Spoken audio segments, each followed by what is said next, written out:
Radojcin, and this is In Talks With, a series of bite-sized chats about culture from lockdown and beyond.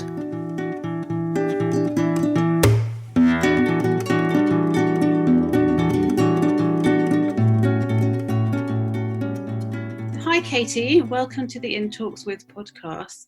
We're speaking to each other on the 12th of June 2020, a fact that I thought was especially relevant to mention with regards to you and your work. More on that later. And this is an internet recording. I'm in London and you are in Scotland, in Fife. Which is your home? Yeah, we just moved back to Scotland in the last couple of years. We were in Berlin for 9 years before that, in London. You and your family? Yeah, my partner and my young son, who's 2.5 just now. And you live in Fife, and you're Scottish by upbringing and background. You're a Scottish artist known for your work, primarily with time, being, existence, nature, space, all of the light topics. I believe you first gained attention for your MA installation, in which people could call on a phone to listen in live on a glacier as it was melting. And you've also sent a meteorite back into space, recreated the smell of Saturn's moon, compiled a picture archive of darkness throughout the universe, and mapped all known dead stars. What draws you to these primordial themes? I think it's always been an interest in what lies beyond, whether that's lives beyond our kind of normal daily seeing, or lies beyond the limits of our imagination or stretches our imagination.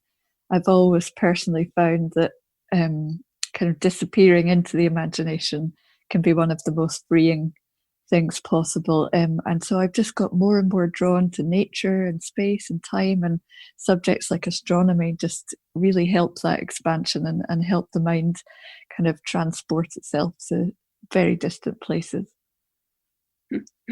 Were you into all that stuff as a kid?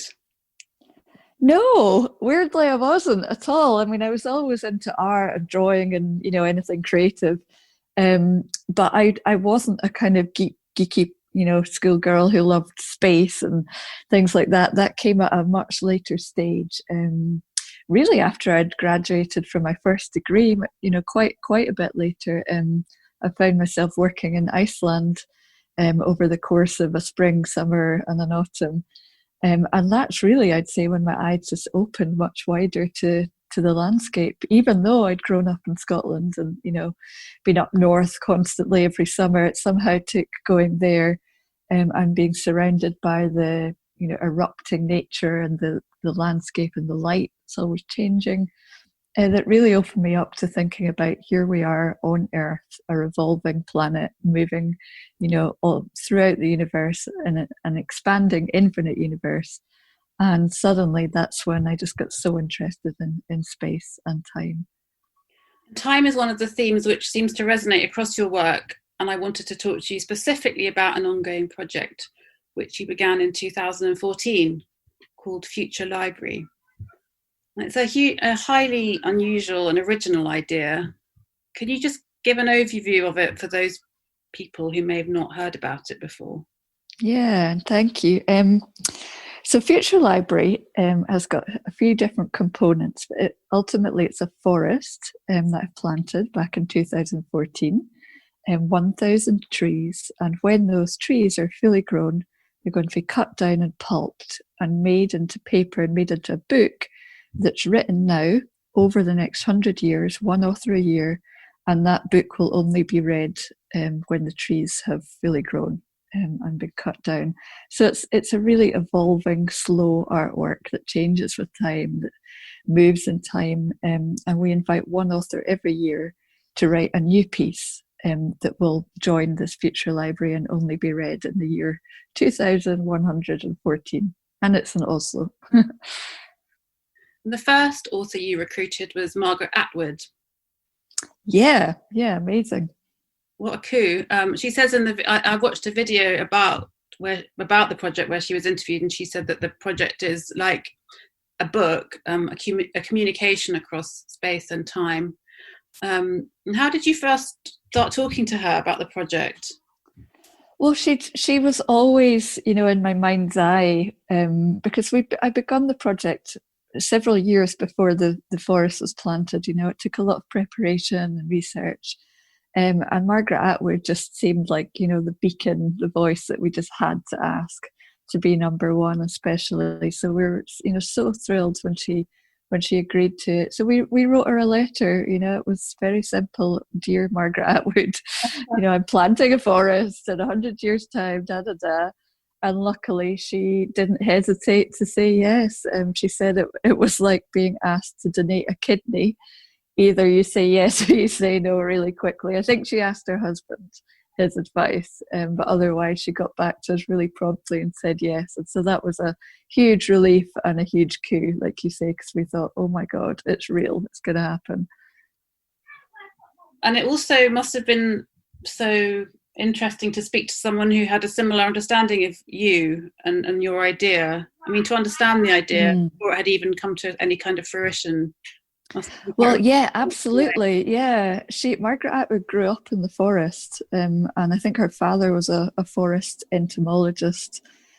So, trees are her speciality, and she even started teaching us about the trees when she came to Oslo and telling me about the various insects and the fungus and so on. And so I actually didn't know that about her when we approached her, but it just seemed to all fall into place even more. And in her letter back to us, she was giving us advice about how to plant the forest. So, it just felt perfect, really, the relation. But of course, she was taking a bit of a leap in the dark, because at that point, we'd only just planted the trees.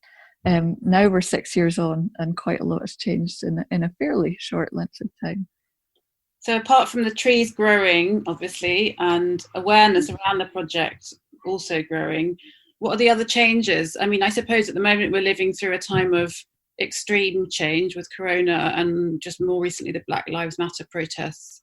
Have you seen, has the project been affected by these things? And if so, how?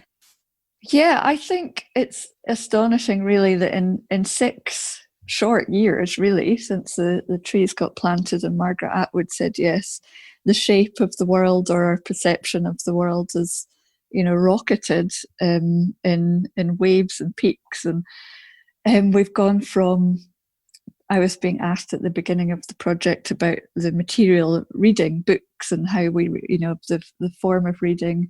And those questions have ricocheted to being about, will humanity still exist in just a few short years? So we've been, dealing with enormous climate catastrophe potentials. And of course, right now we're living through the world's pandemic that's shocked everyone to their core. And potentially we're going to face other really large crises as we live our lives. So it's things like that of course could never be predicted from the beginning, but they will be written into the story of Future Library because it evolves as we do and the world does. So it's interesting to think each author, each year, it really will hold its own chapter in terms of what's happening in the world at that moment. I liked what Kang said about it, that it was the project was a huge was all about trust and faith in the future of humanity. Is that something that you feel? Is that a belief that you share with her? Yes, I do. I mean, it's a small gesture, planting a forest in a book. It's not grand, but at the very least, it helps posit an image of the future readers, and say, yeah, we're here, you're there, we can see you, and here you go. We want to leave this for you. I loved that Kang described it as like a century-long prayer, and of course, as the years go on, and the questions, like I said, have begun to be about the existence of humans at all. It becomes more poignant, I guess, as things fall apart more and more to at least say, trust us, you know, we can do something, we can leave something else behind. And your most recent author recruit is Karl Ove Knausgaard. What were the other things that Knausgaard brought that the previous authors hadn't? I mean, I suppose I'm really interested in the different things that you'll bring in their own way. Yeah, each author brings something, you know, completely unique through themselves and the writing, and also through the handover event, because they actually get asked to develop it, you know, entirely how they would envisage it.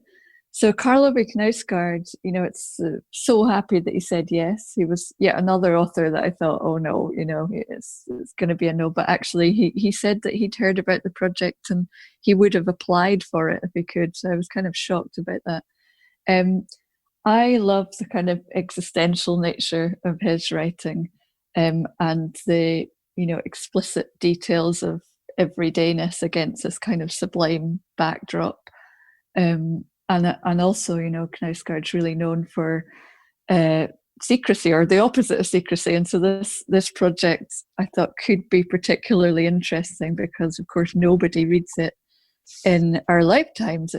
It's another whole generation that reads the words. So, you know, it's the ultimate secret manuscript. You can write anything and not have to, you know, deal with the consequences. So, you know, I don't know what he's written. It's, of course, a secrecy to all of us.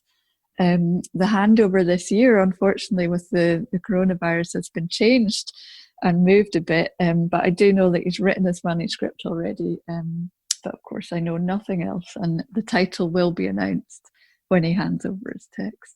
And so the handover ceremony will be announced for those people who'd like to attend, because anyone can attend, can't they? Yeah, anybody can attend. It's free and open. We really encourage people to come. It's a simple walk through the forest with the author. We have the foresters who light fire and serve coffee and chocolate. You know, it's very Norwegian. You bring a mat and just sit down and listen to the authors read. They give a reading, not from the manuscript, of course, and they announce its title, and they hand it over to the mayor, and that's the last it will be seen of. But of course, this year, public gatherings are not happening right now, so we decided to move the handover to the 5th of September, where we hope at least people in Norway can gather together. But if they can't, we'll find another kind of solution, because we have to be, we just have to be stubborn in the midst of anything that comes our way, really, with the project, because it's going to go on, and we have to ask the next author, we have to keep it moving. So it will be interesting what will happen with this year's handover, and what will reflect about this moment in years to come. I suppose it's interesting with a project like this, and any project that happens over any period of time, that it's subject to the changes and whims of whatever's happening in the world. Do you feel like the artwork, I mean, it's a community project in a way, it's sort of interactive. Do you still feel like the artist in charge of it, or do you feel like it's sort of taken on a life of its own in some way?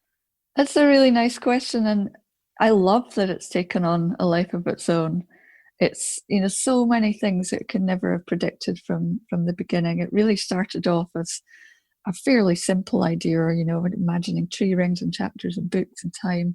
But of course, the authors have injected like an entirely different life into it.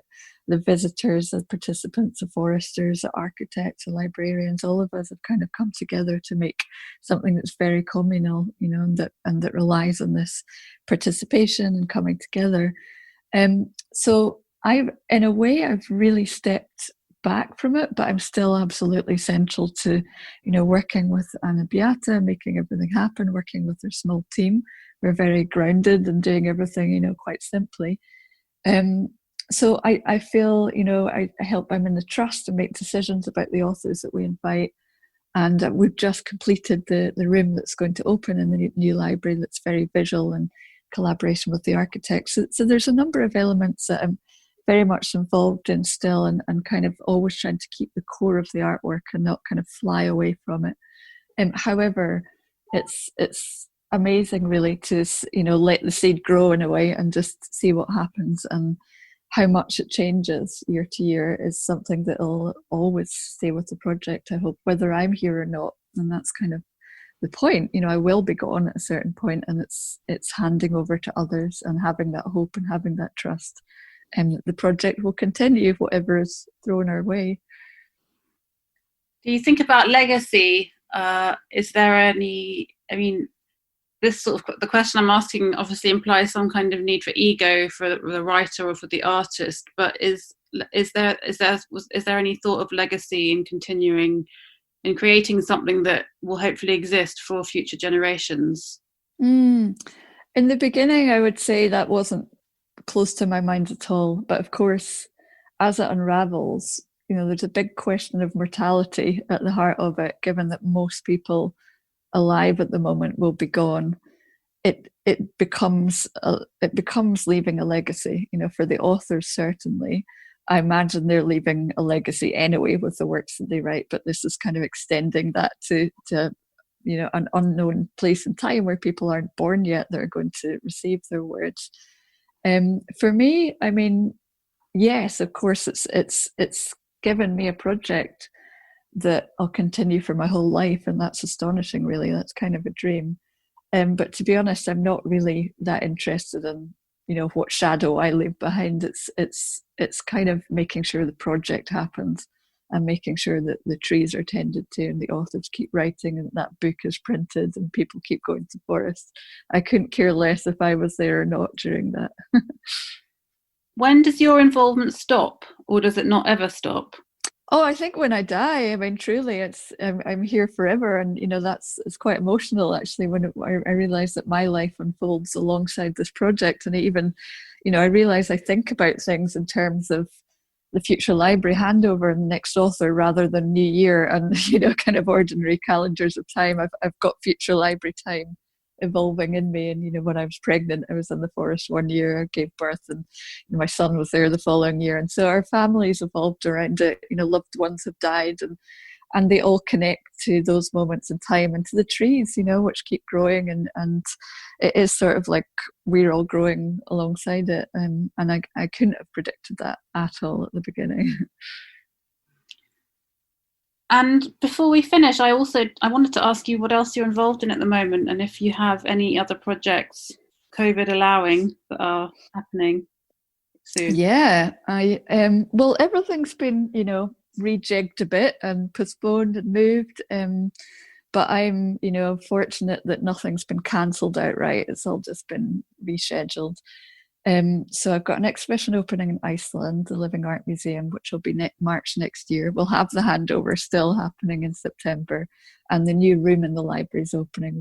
We're very excited about that. It's taken 6 years or something to design with the architects Lindhagen and Atelier Oslo, and it's lined with the wood from the forest that we cut down, and it's got cast glass drawers that are going to be engraved with the authors' names, with a light beaming behind it, so you'll be able to glimpse the manuscript. So that'll be opening regardless of Corona or not.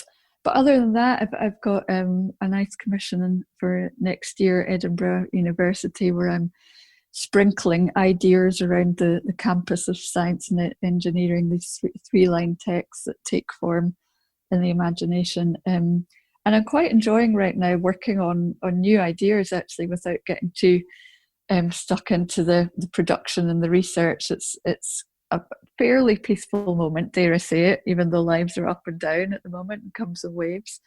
I'm trying to take the time that I have to contemplate and focus on having the kind of blue sky moment and dreaming big and feeling free enough without the deadlines of right now to think what could happen next. That's wonderful. Thank you so much for talking to me. Thank you. It was really nice. It was lovely.